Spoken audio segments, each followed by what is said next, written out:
Puss in Boots. Once there was a poor miller who died and left everything he owned to his 3 sons. Dividing the belongings was easy, for the miller had only 3 things: a mill, a donkey, and a cat named Puss.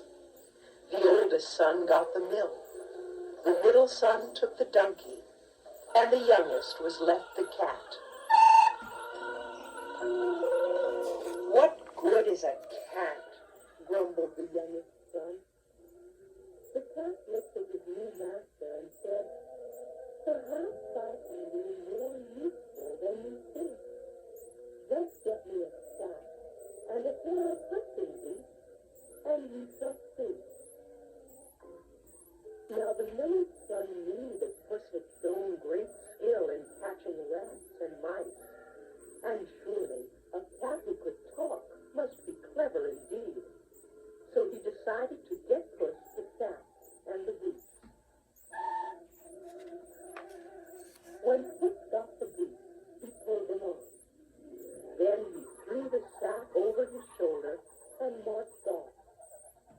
Soon he came to a place where he knew there were plenty of rabbits. He put some bran and some lettuce into the bag. Before long, a fat, foolish rabbit hopped up and began to eat the lettuce. Puss yanked on the drawstring and caught the rabbit.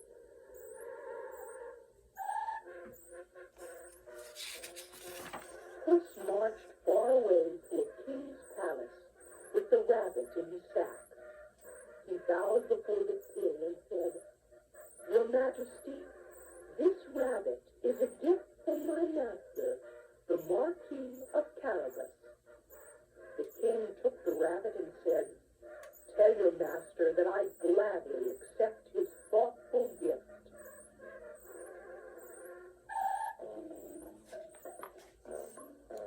Several days later, Puss took his sack into a field and caught 2 partridges. He presented them to the king, saying, "These are from my master, the Marquis of Carabas." Again, the king gladly accepted the gift.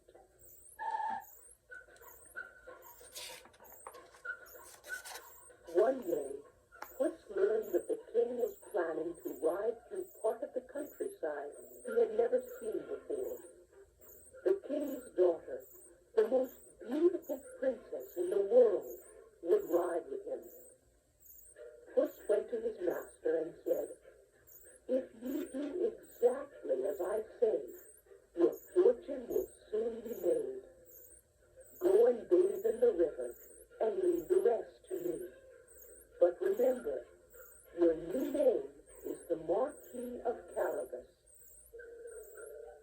While the miller's son was bathing in the river, Puss hid his clothes under a rock. Then, when the king's carriage passed the river, Puss cried out, "Help! Help! My master, the Marquis of Carabas, is drowning!" The king recognized Puss. He stopped the carriage and sent his guards to save the drowning man. Puss told the king that thieves had stolen his master's clothes. "That is no problem," replied the king, and he sent at once for some elegant clothes.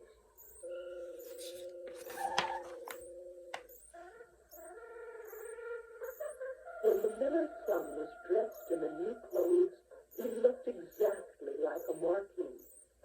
The king was pleased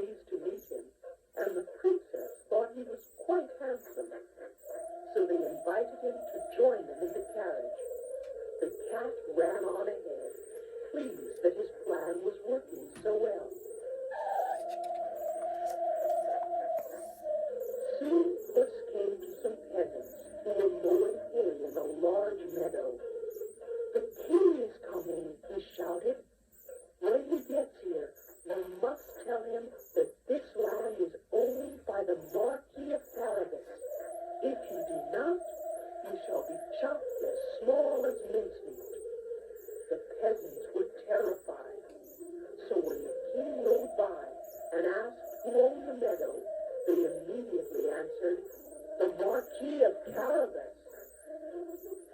Then the king turned to the miller's son and said, your land is rich, Marquis. This meadow has produced a fine crop of hay. Meanwhile, Puss ran ahead until he came to a wheat field where workers were harvesting the wheat. The king is coming, he shouted. If you do not tell him that this wheat belongs to the Marquis of Carabas, you will be chopped as small as mincemeat. This frightened the workers so much that they promised to do exactly as they were told. Before long, the king's carriage arrived at the wheat field. The king asked the workers who owned all the wheat, and they fearfully replied, the Marquis of Carabas, your highness. And again, the king turned to the miller's son and congratulated him on the richness of his land and harvest. The king's carriage rolled on through the countryside. The cat ran on ahead, threatening everyone he met, so they all told the king that everything belonged to the Marquis of Carabas. The king was very impressed.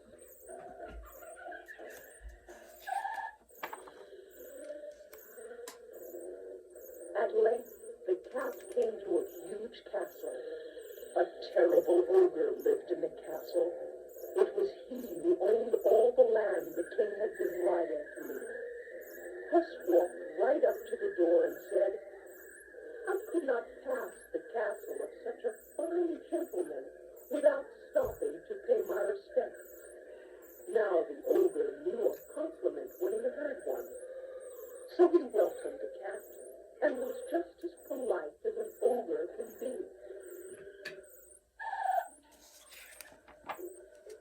Then Puss said, I understand that you have great magical powers. In fact, I have heard that you can even turn yourself into any kind of animal.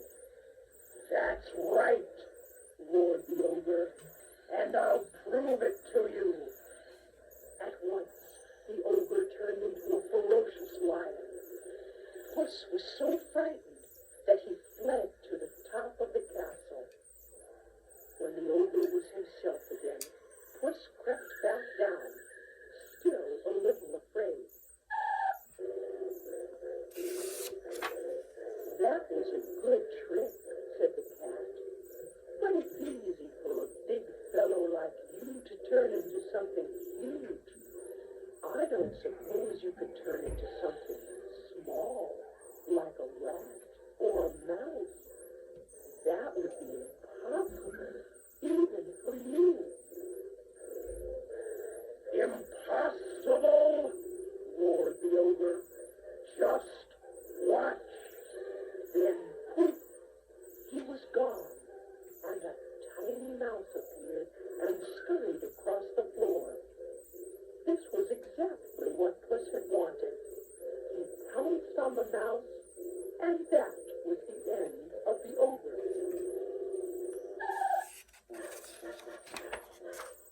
By now the king's carriage had drawn near. Puss ran to the gate. Welcome, your majesty, he called. Welcome to the castle of my master, the Marquis of Carabas. What? Cried the king in surprise. Then he turned to the miller's son. Is this castle yours too? My.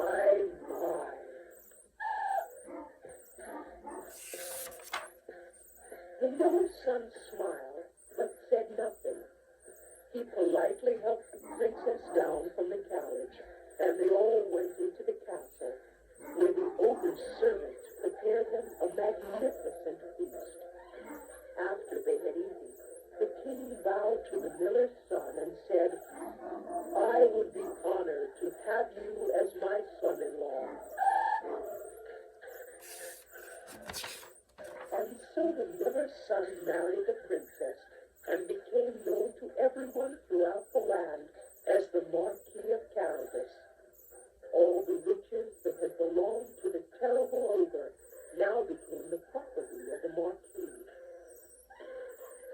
as for Puss, he became a member of the court and never had to chase after mice again, except for fun.